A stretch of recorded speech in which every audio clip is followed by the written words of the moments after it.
We are now over halfway through the year, and it feels like so many watches have been released, I can't keep track of them. It always amazes me how fresh this industry remains when I look at new creations. And I've got 9 amazing new watches that I'd like to talk about, so let's get into it. I am a true lover of dive watches, so when I heard Bremon was updating its Supermarine 500 model, I couldn't be more excited. I feel like Bremon is one of those brands that doesn't get the recognition it deserves. It's a British brand, and much like Christopher Ward, they're really coming into their own. This new Supermarine 500 features enhanced materials and redesigned proportions for improved wearability. This watch comes in a 43mm size, crafted from 904 stainless steel, and features a black ceramic unidirectional bezel. Bremon have added a visually striking 3D black wave pattern dial, which seems to be all the rage these days, but this one is particularly unique. This is just a stunning watch, and a huge improvement on the previous model. If you are bored of Rolex, Omega, Tudor, then this is the one worth considering. The Supermarine 500 will cost £4,350 or around $6,000. To add the cherry to the cake, Bremon have just released this in a ceramic jungle green colour, which is just incredible as well. Tudor seem to be making waves as usual, which is no surprise. They've really got their marketing down to a T now. What with all the Black Bay Chrono releases and the new Black Bay 58s, and now this, the Black Bay 54 Lagoon Blue.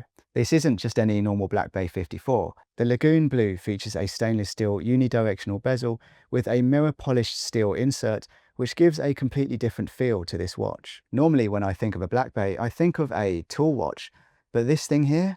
Hell no. I'm getting more flashy, sophisticated vibes. It kind of reminds me of the Rolex Yachtmaster. The Black Bay 54 Lagoon Blue comes in that all-important diameter of 37mm, making it wearable for all, and you can tell by the unisex photos that Tudor have put on their website.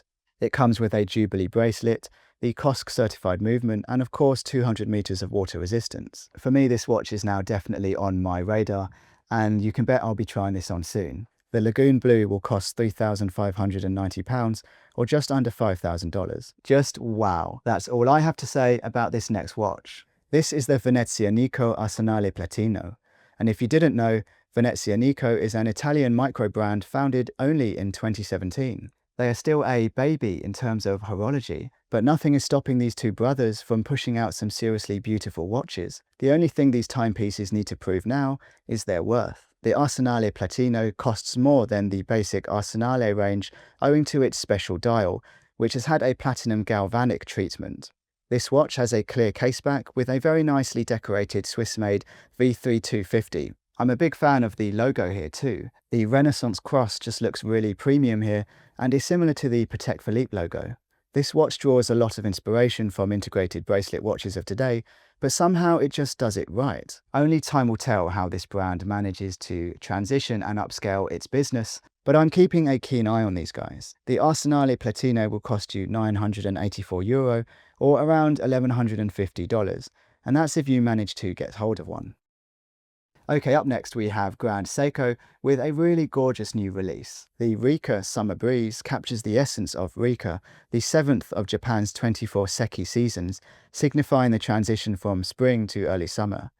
The deep green dial reflects the lush greenery of Japan's landscapes, and a shimmering gold Grand Seiko logo in seconds hand stands out amongst the otherwise steel aesthetics. Inside the watch is the 9S85 high-beat automatic movement, which has 55 hours of power reserve. And let's not forget that stunning, iconic Grand Seiko sweep. The Rika Summer Breeze comes in 40mm and features a box-shaped sapphire crystal, so you can truly admire this dial. In terms of pricing, you're looking at £6,650 or $9,000. I know. When did Grand Seikos get so expensive? Okay, next on the list is a watch that costs a staggering £50,000 or around $69,000. I have put this one on this list though because it really does fascinate me. The Breve Segreto di Lario is a limited edition mechanical timepiece featuring an exclusive hand-wow movement developed by Jean-Francois Mohon. Jean-Francois is an award-winning master watchmaker who has collaborated with some of the most respected brands in the world of horology. Segreto di Lario means the secret of Lake Como, and this watch would certainly look good on a lake in Italy. This watch features a 7-day power reserve via twin barrels and a dual retrograde power reserve indicator with crossed hands, one for the initial 6 days and the second one for the last 24 hours. Now, as far as I'm aware, Breva is currently the only brand that does this. If you really want to go all out, you can get this watch in 18-karat rose gold to make your friends even more jealous. When it comes to Tag Heuer, people seem to have mixed opinions on their watches. This next piece though, I think you'll really like. The Monaco chronograph stopwatch is part of a continued attempt to strengthen Tag's links with motorsport and the history of racing. This limited edition comes in a black DLC titanium case that offers a lightweight, sporty feel. The dial has a silver and black aesthetic, along with some striking red details. The whole watch is made to look like the historic Heuer stopwatches from the 60s and 70s, and I think this is just really cool. Inside this watch is the Caliber 11, which is a modular chronograph that runs at 28,800 vibrations per hour and has a power reserve of 42 hours. Tag Heuer are definitely proud of this one, hence the £8,600 price tag.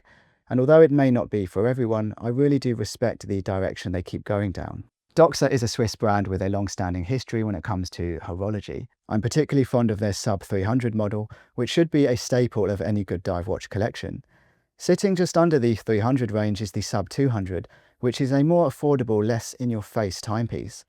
Now though, Doxa have released the sub 200 Sea Emerald, which brings a bold, fresh colour to an already popular range. What I love about the sub 200 is that it has a timeless design, and it's also very practical. It can very much be a go anywhere, do anything watch, with 200 meters of water resistance and a solid build quality. I've never been particularly big on green dials, but this watch has made me have second thoughts. Another great feature I love about this watch is the beads of rice stainless steel bracelet, but you can of course go for a NATO strap, which looks nearly as good. The sub 200 Sea Emerald costs £1,090, or around $1,500. Up next we have Rolex with its entry-level watch, the Oyster Perpetual. This is such a popular watch that it comes in 5 different sizes, and more recently Rolex have released this watch in an array of fun colours to help boost sales. In 2025 though, this newest iteration is known as the Pistachio, for obvious reasons. If you are a big fan of pistachio nuts, or in my case pistachio cream, you'll notice immediately that the colour is spot on. The dial also benefits from more of a matte finish when compared to the 2020 versions. Rolex have also quietly changed the reference of the Oyster Perpetual 41 from 124300 to 134000, and if you look really carefully, you can notice a slimmer bezel and lugs when compared to its 2020 brother. For £5,650, or around $7,500, I do think this is an absolute steal, and I have a feeling this colour will go down well with collectors. Last on the list is Nomos with their new Club Sport Neomatic World Timer. Based in Glashütte, the company is known for making watches that are stylish and modern. When I reviewed the Club Sport Neomatic Tabak a while ago, I was really impressed with this brand. The World Timer comes with a striking galvanized blue dial with a sunburnt finish. It has a domed sapphire crystal with anti-reflective coating inside and out. For me, the visual layout on the dial is extremely pleasing. Nothing looks too cramped or awkward, as can be the case with World Timers. When it comes to the movement, the DUW3202 has 37 joules and 42 hours of power reserve. In addition to the jumping hour hand and world time disc, there is a 24-hour hand for tracking home time. Nomos have also done something rather special. The world time complication is integrated into the gear train, which means the movement is only 4.8 millimeters in height. They therefore claim on their website that this is one of the thinnest world timers in the world, which for this brand I think is quite an impressive achievement. The Neomatic World Timer will cost you £3,940, or $5,400. Okay, that just about sums up my list for this video. It's nice to remind ourselves we are only halfway through the year, and I cannot wait for even more new releases. Let me know down in the comments what your favourite watch of 2025 is so far, and I will see you next time.